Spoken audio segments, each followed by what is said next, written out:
Hey everybody, this is Amy Wells, Titans Amy from the Tennessee Titans. This is Nate Bain, Titans social media manager. Hey everybody, it's Rhett Bryan, game day host of Titans Radio, and you're listening to the Titans of the Southwest podcast with Lito and Big Mo.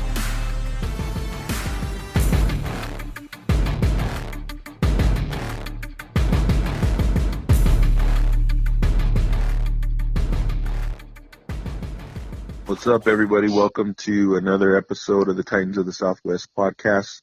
It's your host, Big Mo, and as always, my partner, Lito. How y'all doing? We got a special recurring guest, and going to be one of our more serious episodes we've released. We have with us Mr. Rhett Bryan from Titans Radio. Rhett, how you doing? I'm great, fellas. How are you? Doing good. Oh, doing well, living the dream. And I'm really looking forward to this episode because normally we look forward and try to kind of anticipate what may be to come with our team. But today we're going to kind of look back and discuss one of the most defining players of our franchise's history, essentially. Because, I mean, we as Titans fans tend to celebrate the 4th of July a little differently than the rest of the country. It's now been 9 years since the great Steve McNair passed away. So today we do have a great friend of the show. We got Rhett Bryan of Titans Radio. He's put together a series of audio to kind of commemorate the life of our beloved quarterback. I mean, he's compiled a full series of interviews with McNair's old teammates and old audio of coaches, among others, just to kind of discuss the magnitude of impact that Steve had on us all. That's going to air on Titans Radio on the 4th of July, and then it's going to be released in podcast form on Thursday, July 5th, through Titans Radio as well. We're going to have some exclusive audio of Rhett talking with Kevin Dyson. Also going to discuss how this whole thing came about, some impressions he got, things he may have learned as well. So, again, thanks for joining us on our first annual Steve McNair episode. And we can't think of a better way to kick it off than with our Tio Rhett. Tio Rhett, as always, it's a great honor and pleasure to have you on. Thanks for joining us. Well, it's good to be with you guys, and I want to just reiterate what you're saying. Certainly, it'll be released through Titans Radio, but this is actually going to air on the flagship station, the home here in Nashville, 104.5 The Zone, and it will air continuously on a loop all day on the 4th of July. And you are right. We will podcast because I know that there'll be folks that'll be out of pocket, spending time with family, going to celebrations, fireworks, barbecue, and whatever. And so we will podcast it next week. It will be a 2-hour special. And as you mentioned, there will be Titans teammates of Steve McNair in there. There will be a lot of his highlights and signature plays. The voice of the Titans, Mike Keith, will also be in there discussing a lot of those great moments and plays. There's a lot of good material in there, and it's a good way to reflect on his life and his career. On the 9th anniversary of his untimely passing, we thought that 9 years was a good spot because he wore number 9. As somber as this podcast might be because of the subject matter, out of respect to him as a Titan and as a player on the field and the kind of tough guy he was, it's only fitting to remember him on this day. And you said it right. It's a different kind of holiday, and that's another reason why I wanted to do this with you guys, because even though you're in New Mexico, you are like Titans fans all over the United States and the world for that matter. And to know that it affected you a lot like it affected everyone in Nashville the day that it happened, the 4th of July, 9 years ago, is an interesting perspective that I want to hear from both of you guys.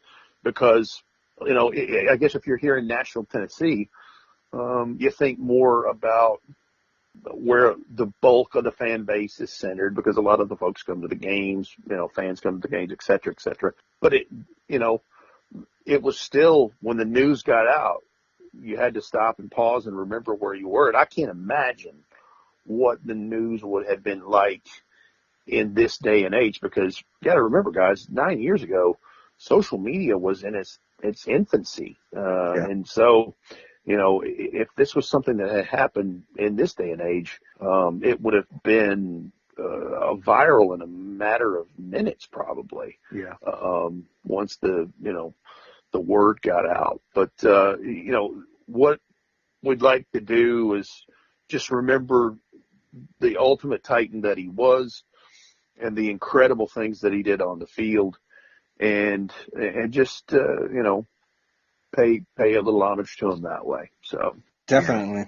I'm looking forward to it. I know Mo is as well. There are few things that you remember exactly where you were whenever you heard the news, especially if it hit home on a certain topic kind of like this. Obviously the big things worldwide. As far as passings go, I remember exactly where I was for Robin Williams and Steve McNair. Those are the only two ones that made me just stop in my tracks, and no matter what I was doing, just look at it and just wonder, am I reading this correctly? Like, or am I hearing this correctly? Like, that can't be right. That can't be true. And then it just kind of affects your entire day, your entire week, your entire month. And, slowly, eventually, you kind of come to terms with it, but it is definitely one of those things because we're passionate about the Titans. I mean, I know Mo is. Anybody who listens to the podcast likely is, because you're listening to Titans podcasts in the off season, so more than likely they are. But whenever something like that happens, it just makes you stop and look at it, and it adjusts everything, and it's kind of. It doesn't take away a piece of your heart. It breaks it a little bit whenever something like that happens, and you'll always remember it. It always leaves a scar, but you want to try to remember the good of not only the player but the man, and that's why I'm really excited about this thing that you're doing, because it's going to give us a little behind the scenes, behind the curtain kind of look at all of this. And I'm sure we've all seen A Football Life, Steve McNair, and seen all of that stuff, but from being states and states away, doesn't matter. I mean, it affected us, and it hurt definitely, because he's probably the most iconic player in the franchise's history, definitely the most iconic Titan, and probably one of the best Titans. So yeah, this is gonna open a couple of wounds for me. So I'm ready to get into it though, because I couldn't think of anyone better to talk about this with than you guys. Oh yeah, I mean, I think both of you guys really touched on it. I know I'll never forget the entire day where I was, and we'll talk a little bit about that after we listen to the clip, and we'll be able to each kind of illustrate what we were doing that day, and how our whole demeanors in the whole Titans community just shifted at that moment whenever we heard the news. It's a tragedy. The circumstances that surround it are a tragedy, and I mean, for some of the current Titans, Steve McNair was the catalyst for them even becoming a fan of the team. I would say, for some of the younger generation who were maybe didn't cling on to a team until post Oilers era. I can't help but think in thinking of what's going on now with what Vrabel's trying to establish with the team, and what being a Titan really means. Nobody would have fit that mantra more than McNair. I mean, he was what Vrabel is trying to define in his first season as a head coach.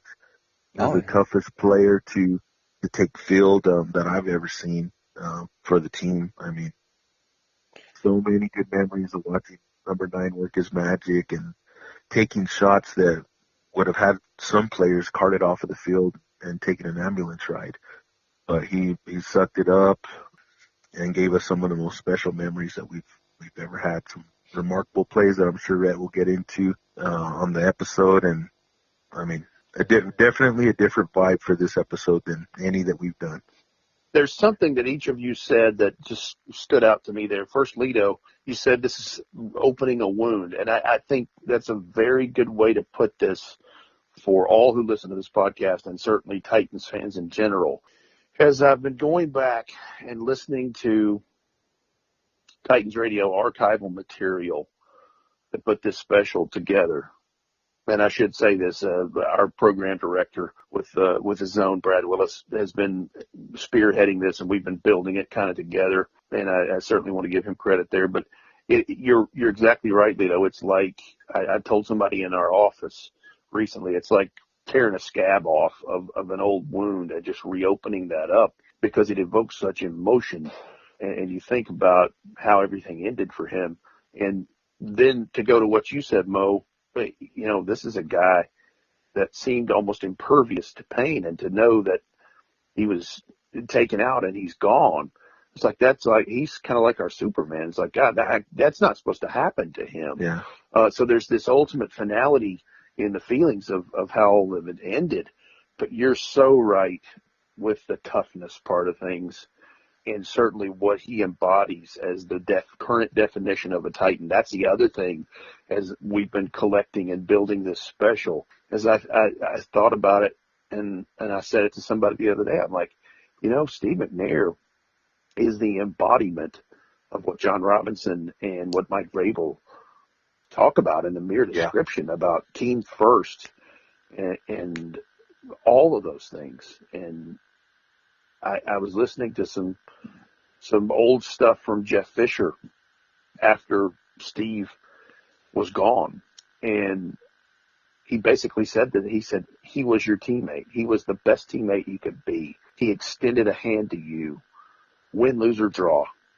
And he was, and just thinking about the ultimate teammate in terms of where the quarterback position is, he absorbed and took all of the blame, especially in a bad loss.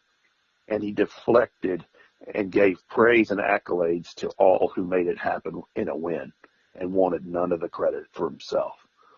Every time, regardless. Rhett, now that you just made that statement with those characteristics, does it remind you of somebody who's currently on the team? Would you be talking about Marcus Ardell, Talonio, Mariota? Yes, I would. It gave me chills when you were reading those characteristics of McNair, and I was thinking of McNair and Mariota at the same time. The selfless person, and I mean, it's crazy. Guys, I've told you before, and I'm pretty sure I have, there was a point last season where they picked up a guy off the waiver wire, and forgive me for not remembering his name because he wouldn't even stay around for half a cup of coffee. He was a defensive lineman, I think, and something had happened and his car wasn't here yet in Nashville. And I overheard Marcus just walk by and say, "Hey, man, let me know when you're ready to leave this afternoon. I'll give you a ride." This is starting quarterback of the team, and this guy is trying to hang on to the roster spot. And, there's countless stories about him doing these kinds of things while no one is paying attention. Yeah. But yeah, agreed. I think, you run down the characteristics that John Robinson has drilled into our head from the very beginning, and that Mike Vrabel has reiterated and echoed, is tough, dependable, and team first. Team first, McNair was all about that. You look at how Mariota is as well. Character is essentially how you treat those who can do absolutely nothing for you, but it didn't matter to them. They were just had really high character people. Dependable, and they're always going to want to try and go back in and help everybody and do what they can, do as much as they can for the good of the team. And tough, McNair, holy cow, he was one of the toughest, if not probably the toughest player that has laced him up, definitely in a Titans uniform and Oilers uniform. But if you look at it objectively, which I'm trying to do, I would think he was probably one of the toughest players to kind of put him on. And that's hard to say because those old school leather helmet guys, they were pretty tough too. But all the injuries that he had just all the way throughout his entire body, he would take a nap and then he would go out there and play. And that's just how it was. And just a leader. He would just command the entire team, and he didn't have to scream and yell and be the huge rah guy. He would have every once in a while, but it is very, very, very similar to Mariota because command is between inspiring confidence in your leadership and then knowing when to trust your people. That's what command is, and both of these guys have it. And I can't help but think, recently we've pulled in. We had Vince Young visit the facility. We had all of these previous players visit the facility. McNair would have been so proud of what we've done right now and what's going on. And he would be at all the practices. It's just. Oh, he would be a position coach, man. Oh, yeah. He was still here. He'd be on the sideline, guaranteed. I wouldn't doubt that. I actually wouldn't be surprised by that at all. It's hard to see us, honoring all these other players and then Steve not being there. And it's one of those things that kind of hits me every time I see that too. Well, I recently had a conversation with Blaine Bishop, the 4-time Pro Bowl safety, and we talked about the night of the uniform reveal. And I told him, I said, "Gosh, Steve should be here, but he's not." And that's where it kind of hits you a little bit, because you're thinking, man, there's events and things that he should be at, and he's not going to be. Yeah. That's where the finality hits you. But Lito, I want to circle back with what you said about the toughness part. First of all, there's in this special, you'll hear things said about his toughness. You will hear things said about his leadership, and he led by actions, not by words. He did not speak a ton, and I think when he did, you certainly listened, because he wasn't always the huge rah-rah guy or the whatever, but he led more by actions on the field. But his level of toughness, regardless of position, I don't know that I've ever seen a tougher Titans football player. He went through a myriad of injuries over his career, and I feel sure, because I went back and looked at his retirement statements. If his body would have let him, he probably would have played longer than what he did. And whether you're talking about the turf toe he had, the torn calf he had, the busted ribs he had, certainly the sternum. The sternum, guys, is a crazy thing, because that happened in 3 different seasons in the time you wore a Titans uniform. First in 2000, and then again, I think in 2004 or 5, 3 different occasions. And he ended up having to be put on IR there towards the end of one of those seasons and have it surgically repaired. And I remember talking to the then physician of the Titans, Dr. Burton Elrod, about the sternum deal. And he explained to me that Steve, when he was born, his sternum wasn't hollow, but it was kind of concave. It wasn't fully developed in that thick bone in the middle of your rib cage. And so your body, doing miraculous things that it does, will compensate. And the way it compensated in Steve's is that it would build calcium deposits in that little dip there in his sternum. And so when he first injured it, and it was a guy popped him, I think, with the crown of his helmet. I think it was against Kansas City. I can't remember off the top of my head. But all that stuff just cracked like an egg in there, like an eggshell. And first of all, I can't imagine how painful that was. But over the course of his history, course of his career, after that 3rd time, and he missed a few games with it, he ended up they put him on IR, and he had it surgically repaired. I think they took a bone graft from one of his hips to try to put that in, just so he'd have it for the rest of his life, period. But I thought that was an interesting story about him specifically with his body, and how that, because I think the second time he injured, he fell on the point of the ball when he was running. But that was just an interesting thing to me, and all that stuff. And like one of those big plays in the AFC Championship game, he pulled a calf or torn a calf just a short time before all of that stuff. And he had that 51-yard run that put the nail in the coffin there, and stopped at the 1-yard line with about 8 minutes to go in the 4th quarter to secure the Lamar Hunt trophy. And there were all these times you thought, well, this is the day he's not going to play.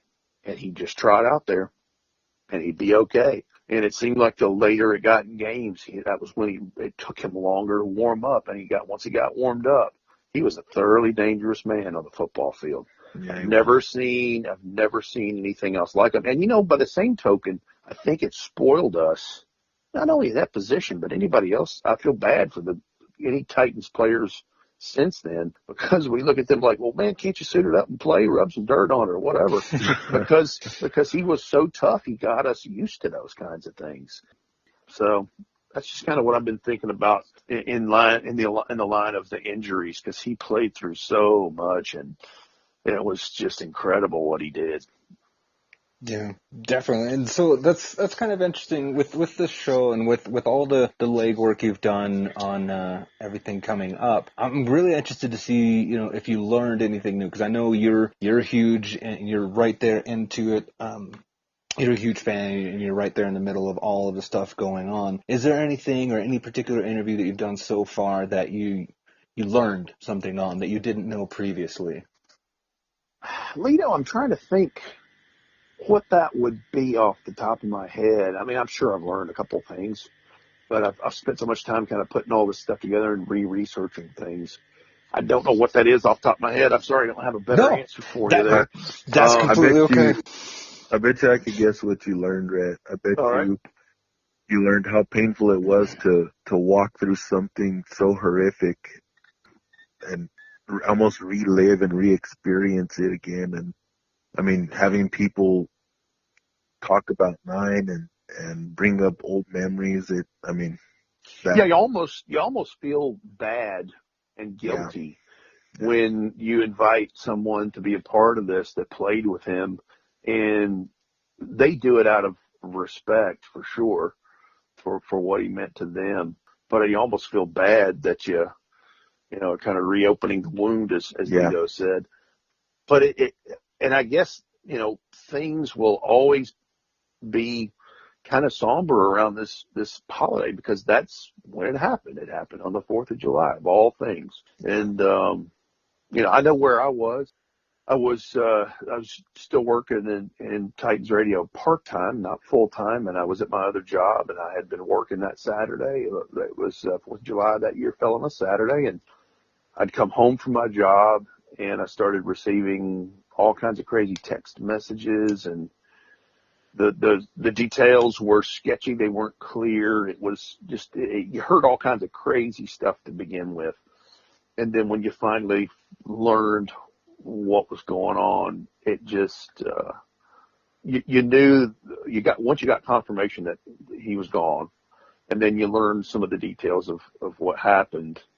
Um, it was surreal, and you know we'll hear that from Kevin Dyson in this, and that's what I wanted to share with you guys in this podcast. There's so many good things out of this.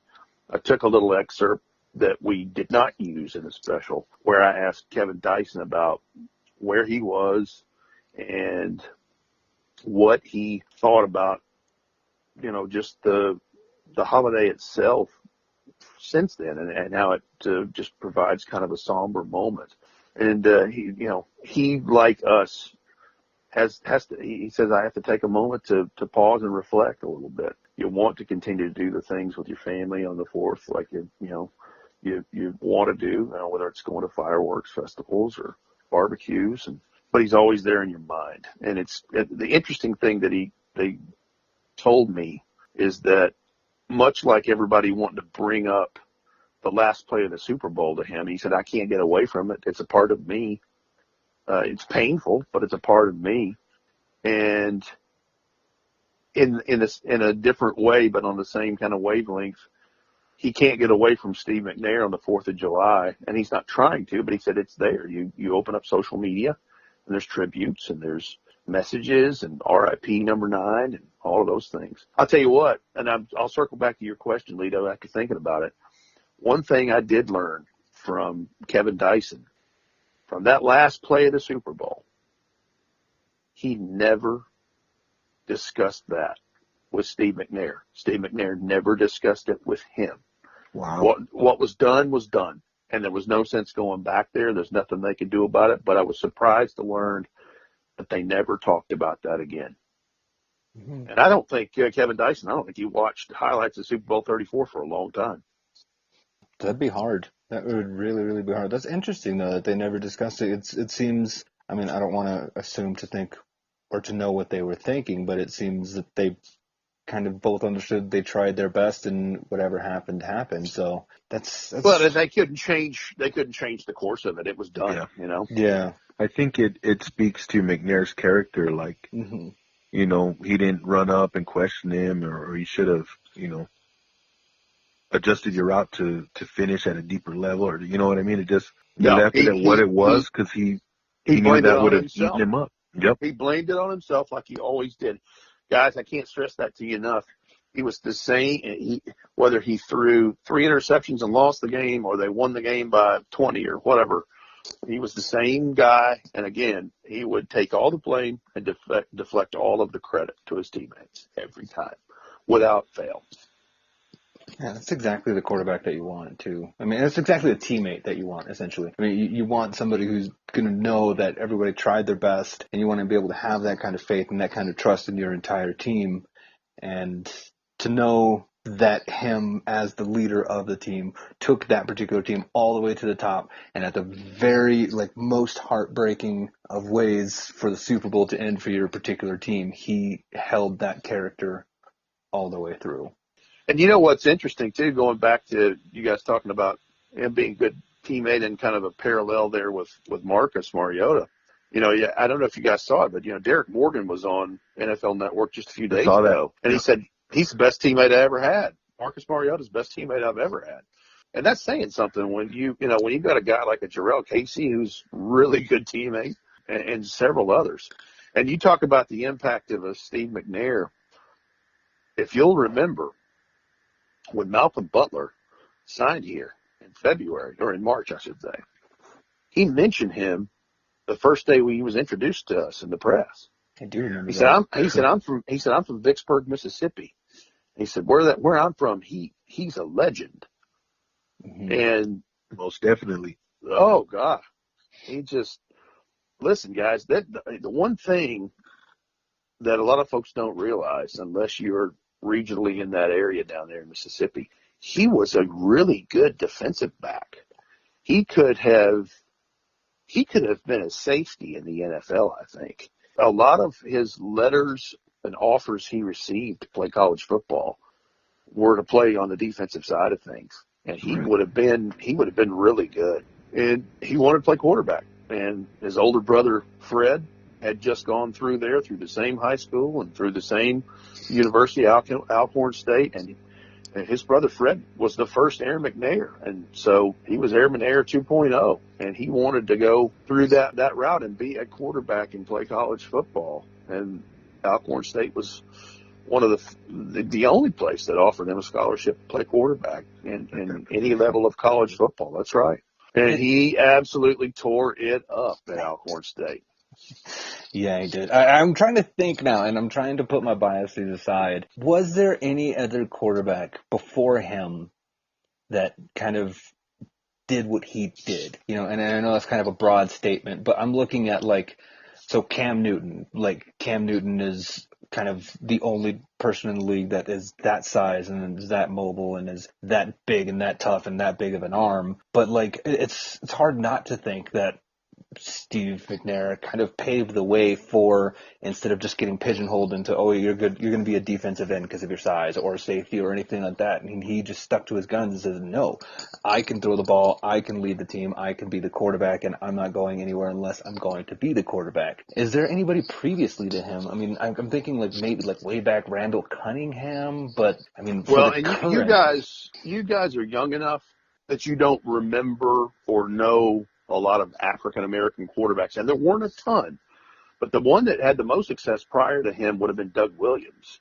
From Redskins, right. Who won a Super Bowl, and he was a very good quarterback at Grambling State under legendary coach Eddie Robinson. And he's one. And there's been others that had similar windows, but because of lack of, just to put it bluntly, black quarterbacks, that was a taboo thing back then. But there was Marlon Briscoe of the Denver Broncos. There was James Shaq Harris, that I think played for the Rams. There is one guy from right here in Nashville, Tennessee, that had a shot to be really good and actually had a good record in the short window that he played in the NFL. And that guy, his name is Jefferson Street Joe Gilliam. And Joe Gilliam was a quarterback at Tennessee State University. And he was on a team there that in 3 years, they only lost 2 or 3 games and won 1 or 2 black college national championship games. And and we're talking about the same university that produced Richard Dent, the MVP of the 85 Chicago Bears in the Super Bowl, and Ed Too Tall Jones, that played for the Dallas Cowboys. And they've had many other guys come out of that school since. But Jefferson Street Joe Gilliam was a draft pick of the Pittsburgh Steelers, and around the same window of time as Terry Bradshaw.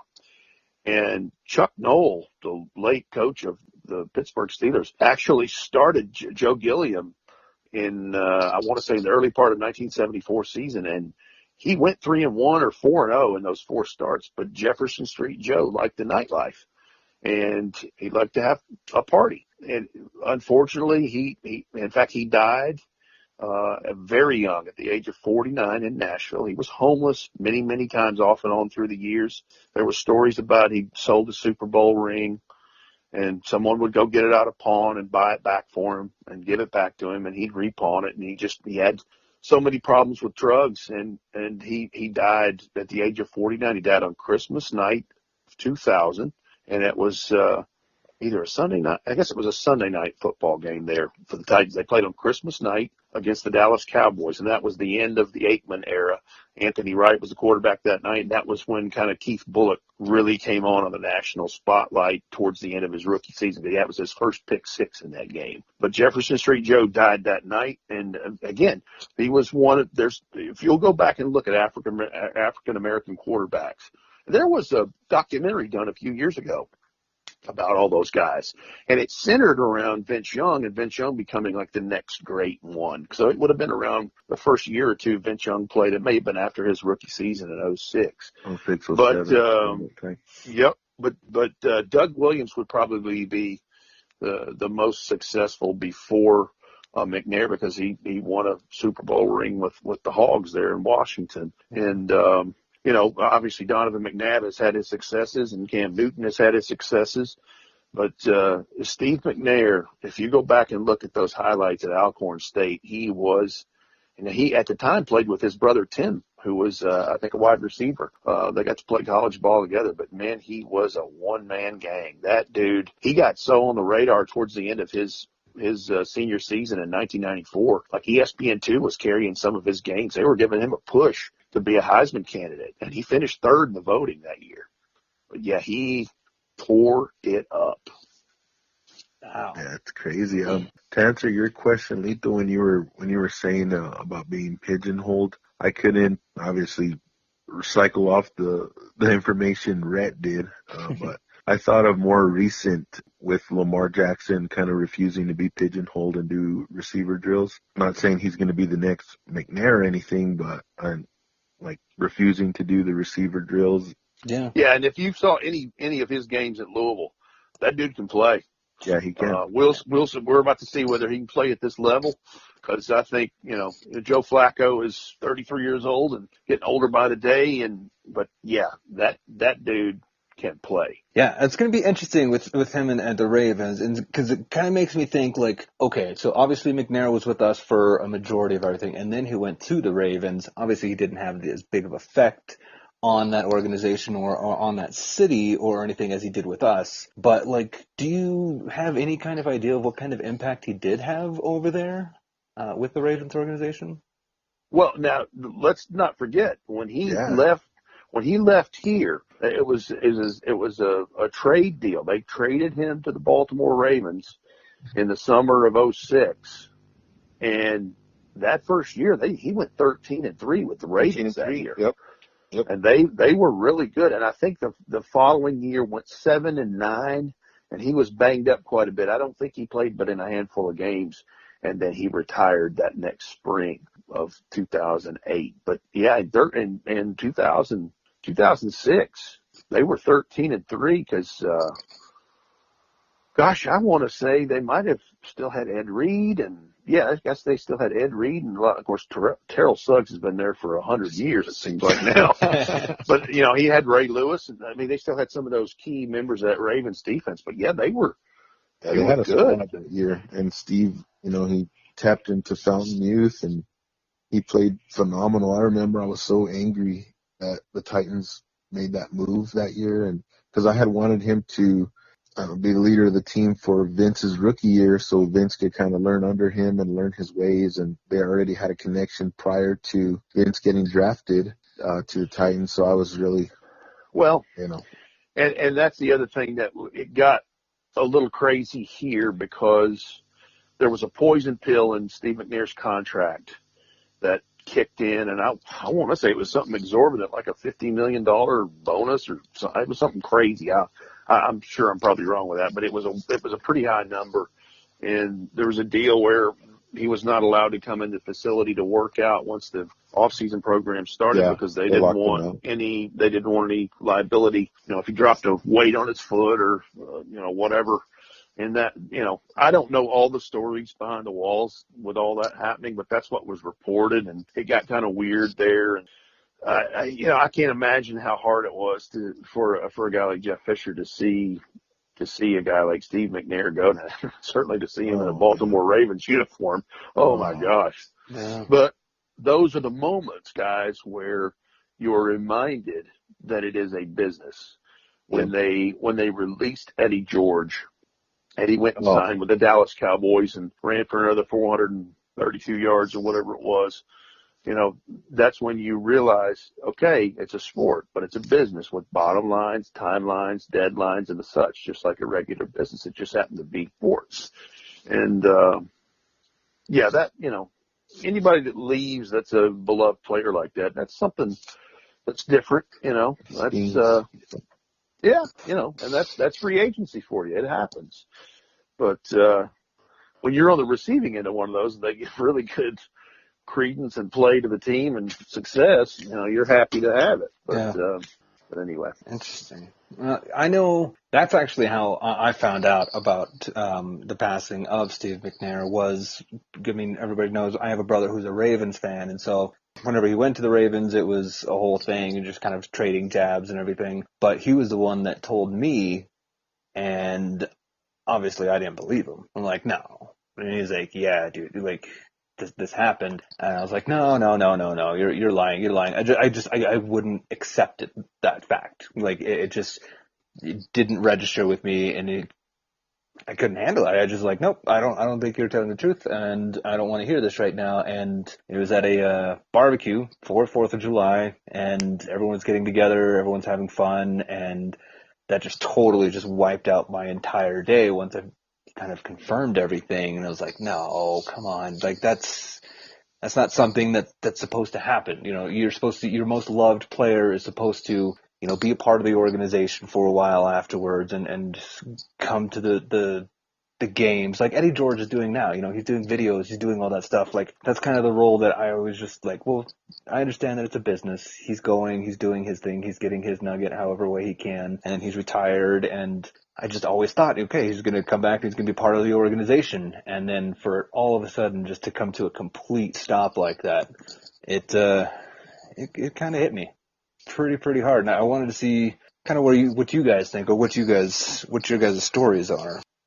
Well, for me, it's kind of a crazy story. I went back home to visit family, and we were barbecuing and getting together. That's just what we did. And what we used to like to do at the barbecues was pitch horseshoes. I don't know if you guys like to do that or not. Oh yeah, we do that in the South here. Oh yeah, that was pretty much all we had to do down there where I'm from, man. And so I remember ever since I was a little kid, like my grandpa, he pretty much raised me. He was like the horseshoe god to me, man. And like he taught me his secret, quote unquote secret.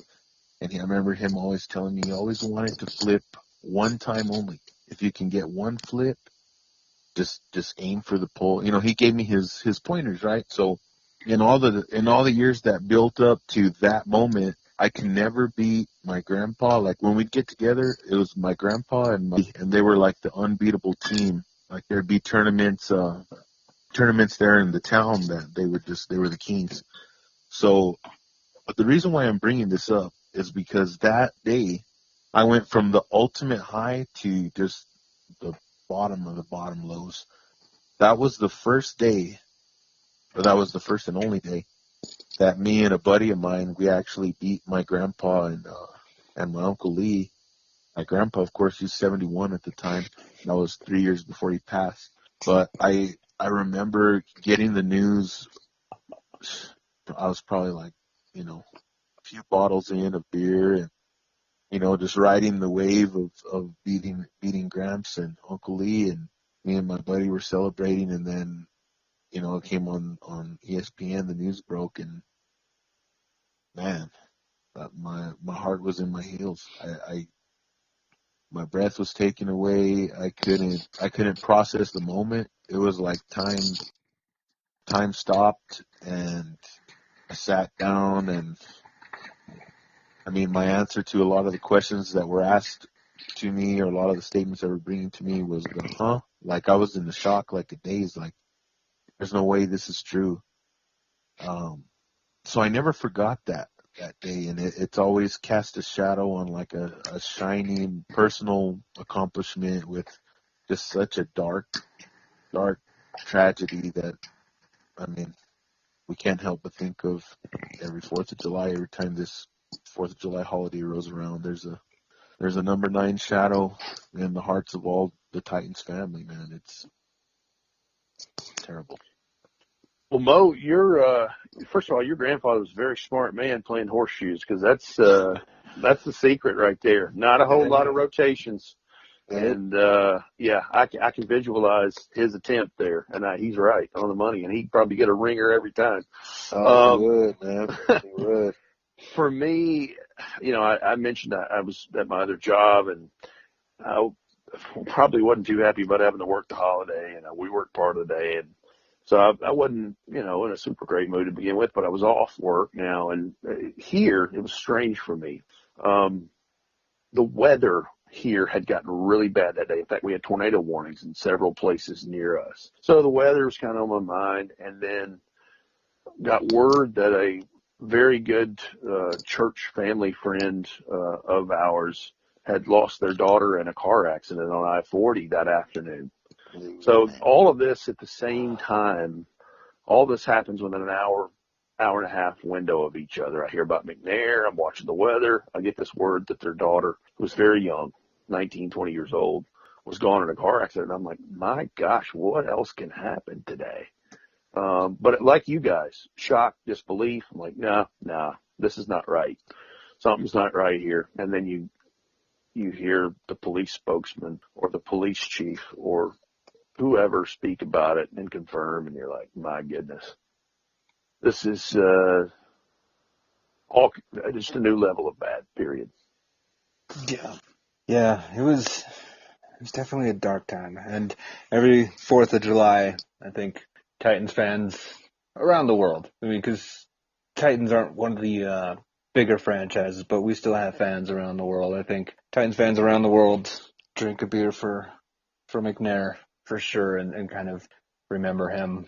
But we're gonna transition. We're gonna kind of move it a little bit along, because I'm not crying, you're crying. That's that's harsh. It's we're gonna kind of touch on a little bit more of celebrating his life, like people often do whenever it comes to someone that passed, that was really important to you, had a really big impact. We're going to kind of adjust to that a little bit after the break. We're going to stop and do a little plug. You guys know what's coming. And then we're going to come back, celebrate the life, and really go into what Rhett kind of uncovered from his experiences, his interviews, and everything. So hold tight for us, guys, and we'll be right back. Follow us on Twitter at Titans Southwest, and remember to like and subscribe to the podcast, as well as review and share. All right, guys, and we're back, and so we're going to kind of go into, we teased a little bit earlier that we got some kind of exclusive audio of the project that Rhett's been working on that everyone will hear on the radio waves and in podcast form, the 4th and the 5th. We're going to kind of delve into that a little bit, but we thought it would be really fitting to have 9 seconds. Yeah, 9 seconds of silence. Not just a moment of silence, just 9 seconds of silence for the great number 9 on the 9-year anniversary. So, everybody just kind of take a moment, take a breath, and join us in this, because it's something that just a little hat tip to our main man. So yes, to honor number 9, we're gonna do this moment of silence. We hope you join with us, those of you that are listening. And from the 9 seconds, we're gonna jump right into the audio clip where Rhett speaks with Kevin Dyson and shares some of his experience with Steve's passing. Yep. So moment of silence, and then we'll get the interview, and we'll kind of react to that and go forward, guys. So take this moment with us, please.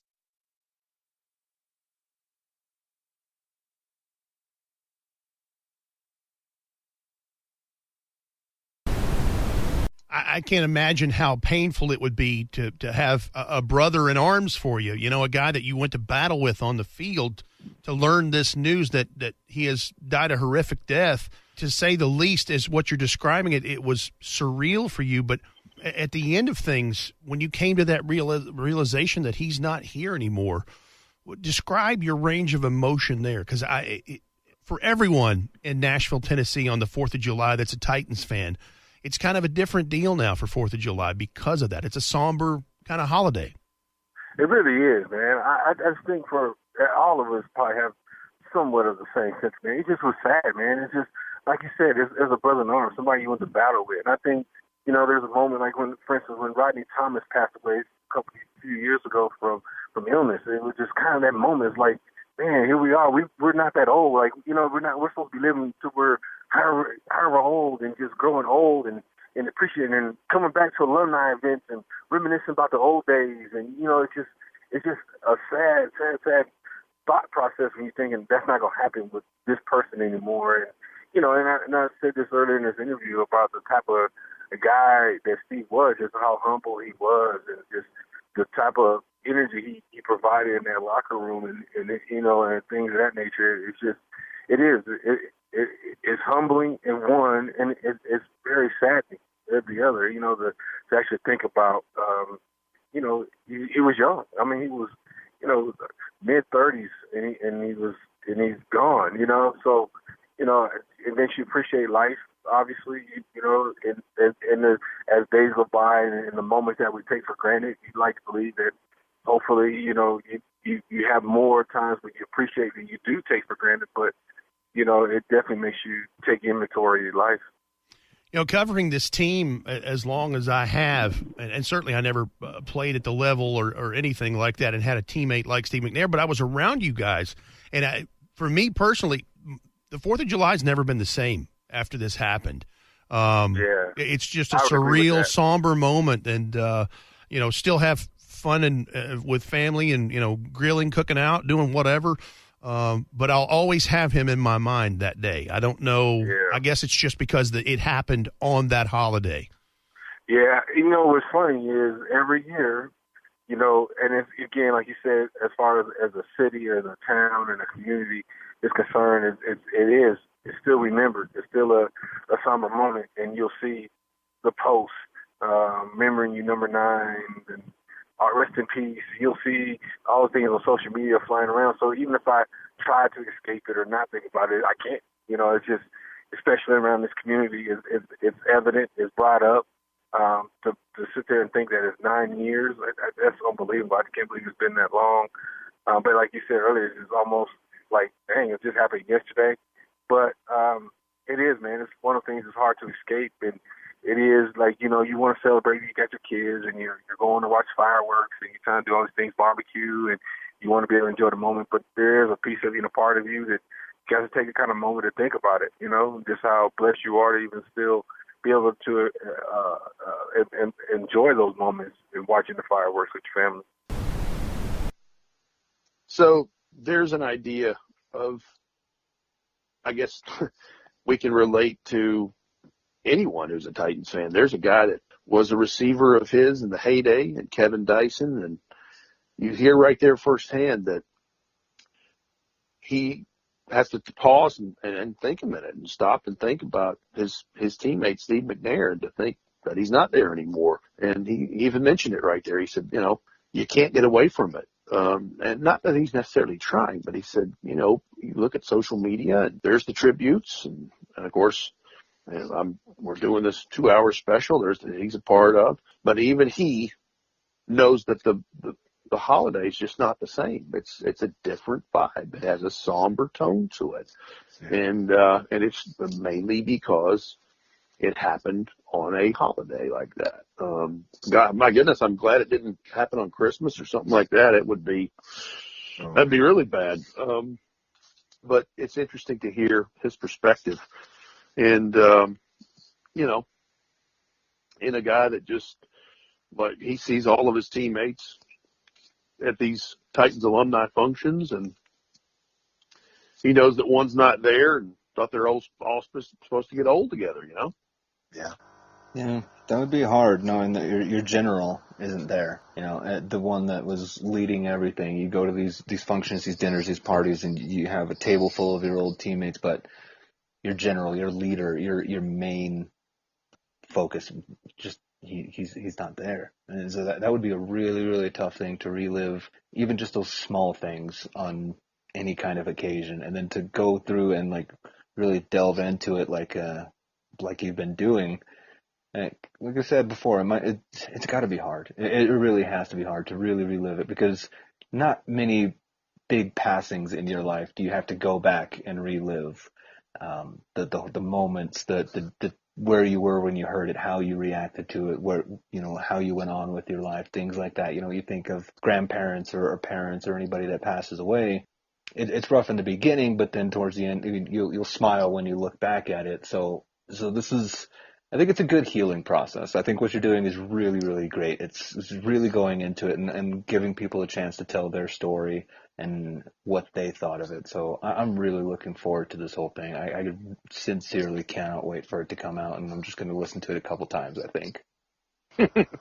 Well, I think it's something that most of us will probably hear more than once, especially if you're going to put it on podcast forum. I mean, it's going to be there forever, for us to go back and reflect and just kind of reminisce about all the special moments we have seeing Steve on the field and working his magic. And I think it definitely put a dark stamp on the 4th of July holiday. I mean, not that any day would have been a good day for that tragedy to happen, but I mean, if it would have happened on April 14th, not a holiday, an insignificant date, I mean, it creeps up on you a little bit more that way, because you're like, oh, you'd have to wait for the social media cues to say, oh, this is the day that, Steve passed or whatever. But and you know what's kind of ironic in all this?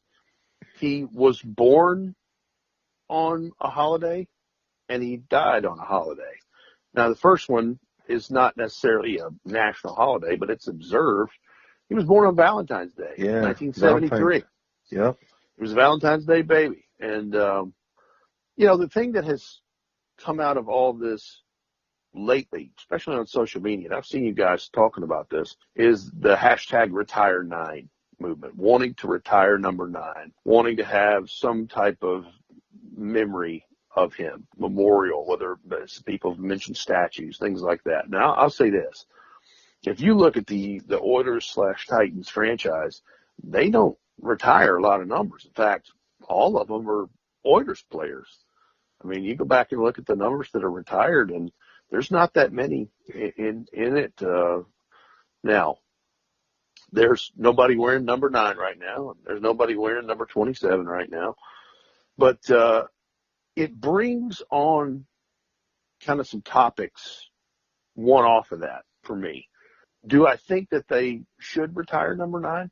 I think eventually someday it will happen, and I think it probably should for what he did for the franchise. It certainly is having its flag planted in Tennessee because he put it on the map. I mean, there was a reason that the moniker and the oil derrick and the trademarks and all those were saved by Mr. Adams so that he could have those for forever, and that it was changed. And, the Oilers part wasn't as well received in Tennessee. And so he announced before training camp in 1998 that there would be a contest, and they revealed the logo in January of 99. And so they had a uniform reveal a few months later, and, all those things were in the works. But McNair, with a few of those other guys in those first few teams, helped establish an identity there. And, if there's, this is the window of time, guys, where there's not a lot of sports going on. I mean, it's golf and baseball, NASCAR, and that's about it. All the other things are done. There's no NHL, there's no NBA, there's nobody in training camp in the NFL yet. And so it brings up topics like if there's a, Mount Rushmore of the Titans, well, Steve McNair is the first face I'm putting up there, without a doubt. And you can have whoever you want on the other 3 spots. But it got me to thinking about something. Steve McNair has a borderline Hall of Fame career. You don't think about it until you compare him with another quarterback that retired, played a similar time, and almost has identical stats, yet he is into Hall of Fame. Steve McNair is not. And the first person to bring this to my attention was the voice of the Titans, Mike Keith, and he's exactly right.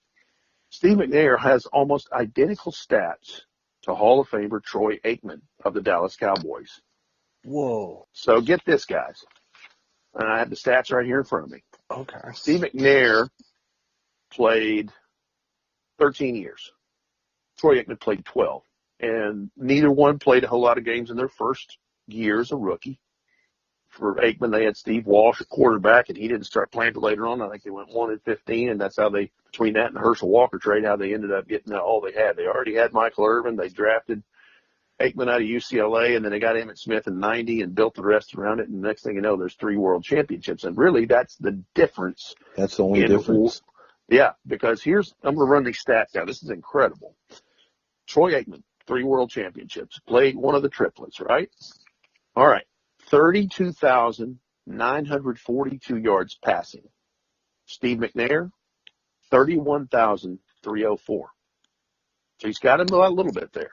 But Steve McNair has a slightly better career passer rating at 82.8. Troy Aikman, 81.6. And Steve McNair also has a better touchdown to interception ratio. 174 career touchdowns, 119 interceptions. Troy Aikman, 165 touchdowns, 141 interceptions. And, of course, the big difference, Steve McNair has almost 3,600 yards rushing and about 40 rushing touchdowns, where Aikman wouldn't have near that many. But there is a prime example. And I don't know that Steve McNair will ever be in the Hall of Fame. And I'm not saying let's start trumping up his candidacy. But it's interesting to see how close those things get. And Steve McNair didn't have the complete supporting cast that Troy Aikman did. Yeah. He had some really good players around him.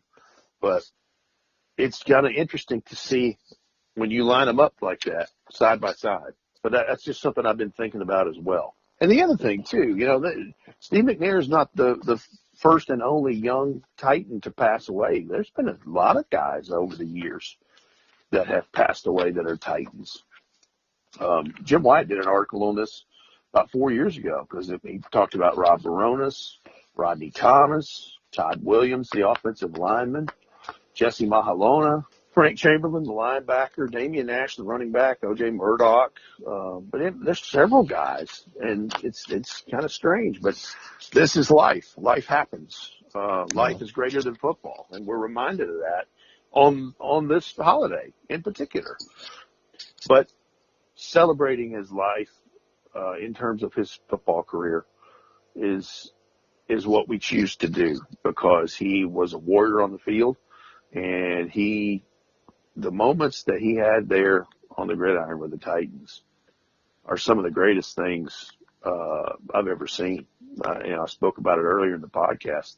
There were all these weeks and days. Well, he hadn't practiced. He's not going to play. This is the day. And he'd come out every time, and you just didn't know how it would all shake out. But somehow it would just shake out. He got those guys around him to believe. And they knew when Steve McNair was on, there's no way they could lose. And that belief, that's a powerful, powerful thing. But we can talk about some of his game moments that are some of his best plays. And we certainly will go through that in the special that'll air next week on 104.5 The Zone. That's wild. I did not think about that with Troy Aikman, and that's especially prevalent for us being like right next to Texas and all these Cowboys fans just spouting off all of their stuff, and it's just like, okay. But I never put the statistics side by side like that. So that's amazing. That's going to give us so much ammo whenever somebody starts talking about the heydays of the Cowboys and stuff like that. It's like, yeah, well, Steve McNair was better than Troy Aikman, and then we have this, and that is so wild to me. I'm still trying to wrap my head around that. That's great. Those Cowboys fans love to put those rings that have collected dust right in your face, man. And like, what have you done for me lately? We don't have ours yet, but I'm of the belief that we'll get ours first before they get their next. Yeah. I'm hopeful. I sure hope you're right. I sure hope you're right. Yeah. Wow. You know, the Super Bowl's in Atlanta this year. Yes, I do. Yeah. That's gonna be Yes, I fun. do. We're trying to coordinate something because when the Titans play the Cowboys on Monday Night Football, Mo and I are trying to coordinate making a road trip out there for that game. So that's going to be a lot of fun. And now I have just more ammo to be yelling at Cowboys fans. So I'm going to be. We should put those stats on T-shirts, bro. If we go and just like compare. You know, that'd be awesome. That is such a great idea. T-shirt idea. Such a great T-shirt idea. We might get a few things thrown at us, but that's okay. Yeah, I'd say that would get you a few expletives thrown your way. That's okay. We can take it. I'm not really worried, man, because I think I told you guys a story when I was in gave those guys beers and ended up somehow finding my way behind the Cowboys bench when Tennessee and Dallas played in 2010. Yeah. If I didn't get thrown out for how I was acting at that game right behind the bench, we're safe, bro. A T-shirt, we're good. Cool. Yeah, that works. And it's going to be like sponsored by Rhett Bryan. We're going to have that right underneath. Oh, yeah, for sure. So if we make it on TV, we're going to be like, woo, and then right down here, there's Rhett. He's the one that brought this to us.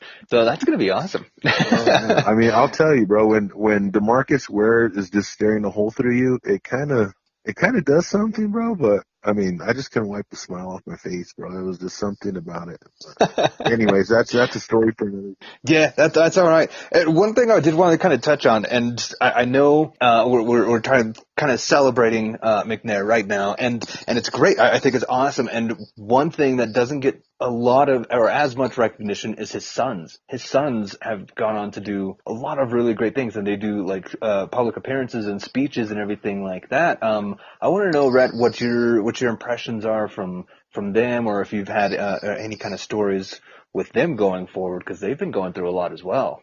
They have. In fact, Tyler and Trent, they were the 12th Titan at one of the games last fall. Yeah. And led the team out on the field. And you remember seeing the video of them doing handsprings, backflips, and just getting people just fired up. And I remember when both of those guys were just tiny, tiny little guys, and they would run around the locker room, especially if it was a win. Oh, they were hanging out in their dad's locker. And he wanted them in there every time. And they were in there many, many times at Nissan Stadium. And, Tyler is such an interesting person. The documentary they did on him last year, and how, he was a very good athlete and left all of that to join ballet, and is an accomplished, very talented in ballet. And I think is still in school in New York studying the arts there. And, that McNair talent is there, and just to see that. But yeah, I can just see those guys when they were little tiny dudes, running around and playing in their dad's locker. That's gotta be so cool. They gotta be like Titans princes at this point. Like they can just, like, they're so well loved, well respected, and they seem like genuinely good kids too. Like they don't. They do. They're not like spoiled brats or anything like that, which sometimes come from like your parents being famous and things like that. But they just seemed really, really grounded, and you got to think that he instilled that kind of mentality in them whenever he could. And so that's really interesting to me. I always kind of keep my eye open for anything that has to do with his sons, what they're doing, anything kind of big. So that's great to hear all those kind of things on them. I also wanted to add that game that they were the 12th Titans for. It was in a victory against Baltimore. So that's right. We need to bring those kids back. That maybe if they could do a couple of games as a 12th Titan, that'd be yeah, that would be great. We're gonna have to bring him in for the New England game coming up. Ooh, now you're talking. We're gonna need all the mojo we can get. So I'm definitely looking forward to that. So we have this special, and Titans content and Titans media has really ramped up lately. I know everybody's really excited about Igniting the Flame or Igniting the Fire, which, by the way, I don't know about you guys, but I am not completely sold on that name. I think that's the one thing on that whole series that could probably use some work, but everything else is. It's just the Let's not get name. caught up on names, bro. I I was arguing with the know. guy all day about names, and please, bro, please don't put me through name Well, argument again. there's not a tradition of igniting the fire, so it'll be a different debate for a different time. But Okay, thank you. whenever I watch that, the most recent one thing that stood out to me, and it kind of ties into McNair, is when Vrabel said, "If you're wondering how your relationship is going to be with me, with Coach Vraves, Oh yeah. think about how your relationship is going to be with your team. If your relationship with your team is great, then you and me are going to be great." And I can't help but think, like, man, like every time I see stuff like that, just team first stuff, it's like, man, he would have been so proud. Like that's just the kind of, I don't know what's the right word for it, just mentality that the team has going forward, and such a Titans great. And I think everyone's going to really enjoy what you're doing for them, Rhett, with the whole thing that you got going on with the interviews. I think Titans fans certainly deserve it, and it's a good way to reflect and look back on his career for sure. And I want to ask you guys, what is your favorite Steve McNair game? Ooh, cool. All right. While you're thinking, I'll tell you mine. Okay. Mine, hands down, is December the 1st, 2002, at the Meadowlands against Kerry Collins and the New York Giants. It's a cold day. The winds swirl there all the time. And Steve McNair has busted ribs. Just that and a myriad of other injuries, as he would at that point in the year. And the Giants were dealing it to the Titans pretty good that game, solidly, regularly, to the point that right outside the 2-minute warning, the Titans were down by 8. And he led them on a drive and threw a touchdown to Wycheck.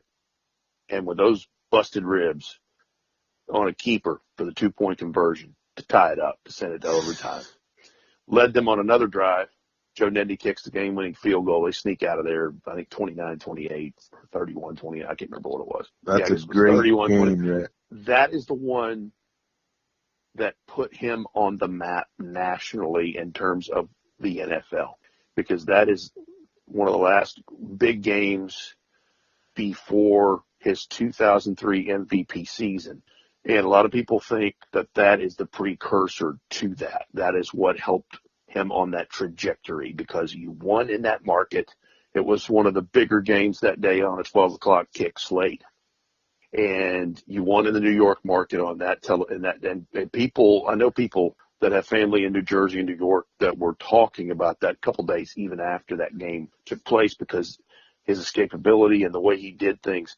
You know, out of conference teams, you only play every 4 years anyway. And so you just didn't see that. Those folks hadn't seen that. They had not seen number 9. And he put on a show. And I remember after the game was over, he couldn't hardly breathe. And I thought, oh gosh, he's going to die right here. His ribs are just killing him. And I'm sure all the Toradol shots and pain stuff had worn off. But that was a big win. That was a signature McNair win, where they had not had everything go right, trailing late, and he just willed it. He willed it, and that goes back to the belief that the teammates had in him.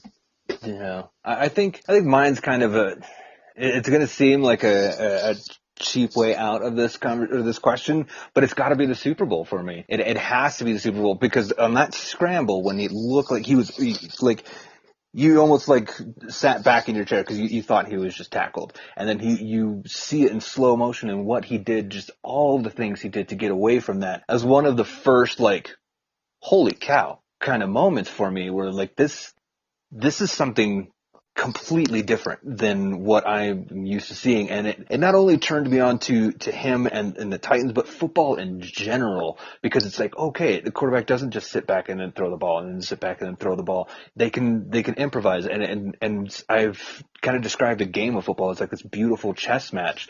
And it was a turning point for me. And like I said, I know it seems kind of like an easy way out, but it's the most iconic thing that just pops into my head whenever I think of my favorite Steve McNair play, my favorite Steve McNair game. I see him on like one hand holding the football with the other, and he should have been down, and then he just pops right back up and then continues to scramble and just throws a dart, and it changed the way I look at the entire game. And it's got to be that one. That's not an easy way out at all, because you're describing the next to last play on the final drive of Super Bowl 34. And that's a classic Steve McNair moment. And it's 3rd and 5, and Kevin Carter and Jay Williams are all over him. Yeah. And you're right. He put his hand down on that Georgia Dome turf to restable himself, and somehow got away from 600 pounds of defensive linemen, 2 of them, and threw a 16-yard dart to Kevin Dyson to set up that last play. And people want to think about the last play, but the play before it, and that's the moment you're describing. That's a classic McNair moment. That's the one for me, because it flipped everything. It flipped a switch. It did light bulb, whatever way you want to describe it. It was that right there. Like, I was watching the game and I was into it. Don't get me wrong. And he had a couple scrambles before. It was cool and great, but then it was just like a holy cow. And make no mistake about it. And the Rams would tell you this, because I've talked to a few since all of that happened. They were out gas. If that game is a minute or 2 longer, Titans may have that world crown right there. Yeah, definitely. And they were just a few moments away from dethroning the quote unquote greatest show on earth. I mean, there would be no greatest show on earth if, 1 or 2 things would have broken the other way. But that's the game of football. That's the game that we love.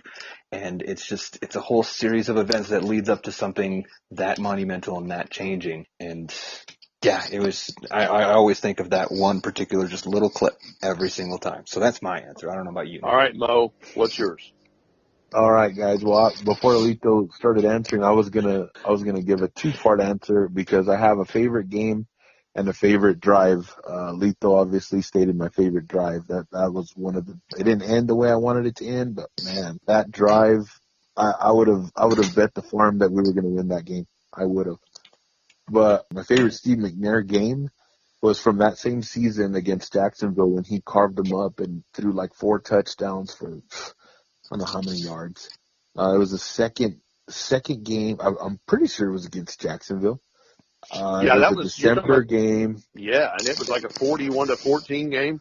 Yeah, just a shellacking of the in Nashville. Yes. Yes. Because the other Jacksonville game earlier in the year was in Jacksonville in an absolute monsoon, and Craig Hentrick, with time expiring, stepped out of the back of the end zone for a safety to win by 1 point and sneak out of there. Samari Rolle had a point blank interception of Mark Brunell back then that pretty much sealed the deal. But you're exactly right, recalling the second game of that season, and that was in December in Nashville. And like I said, I want to say it was like 41-14. He put on a clinic that day. Yeah, we throttled him that game, and I remember I guess that's the seed where my Jacksonville hate was kind of born. Just because the arrogance that team had, and now I'm seeing that arrogance start to rise up again, and I'm like, man, these guys, man. But yeah, that one sticks out for me, and just he was just super tough, and just like you said, when McNair was on, they were an unbeatable team.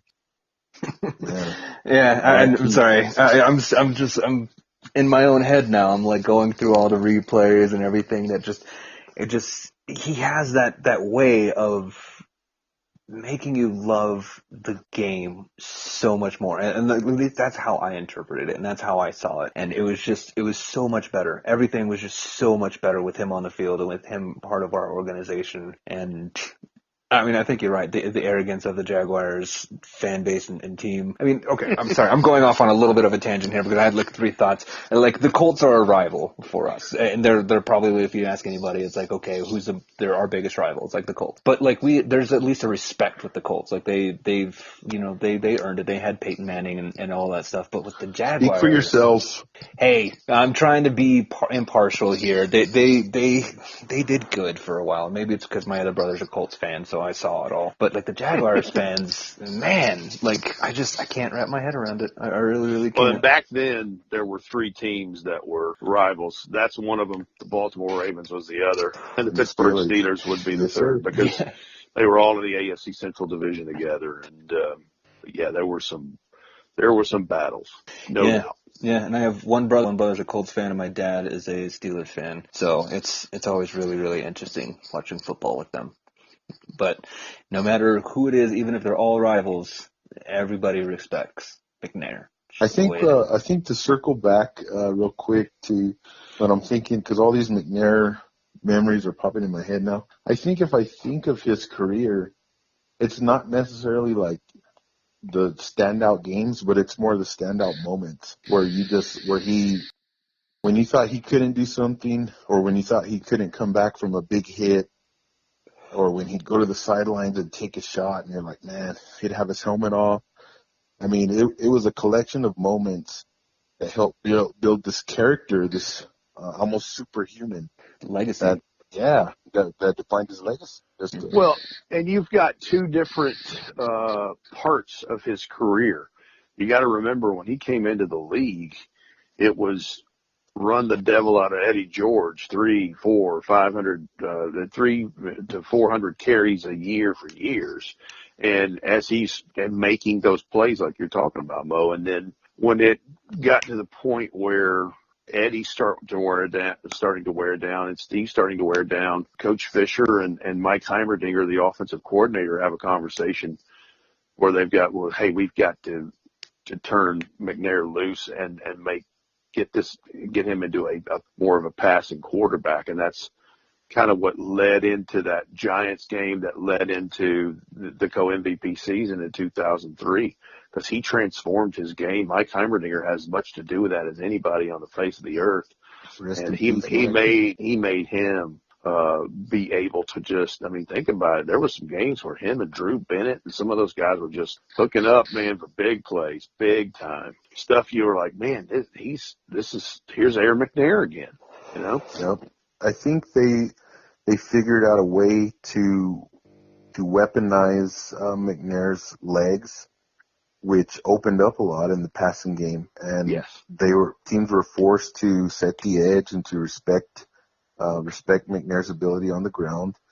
And I mean, he didn't shy away from hits. He would deliver some punishment too. I remember quite a few times he would tuck his shoulder down, duck his helmet, and he'd make the DB feel the pain.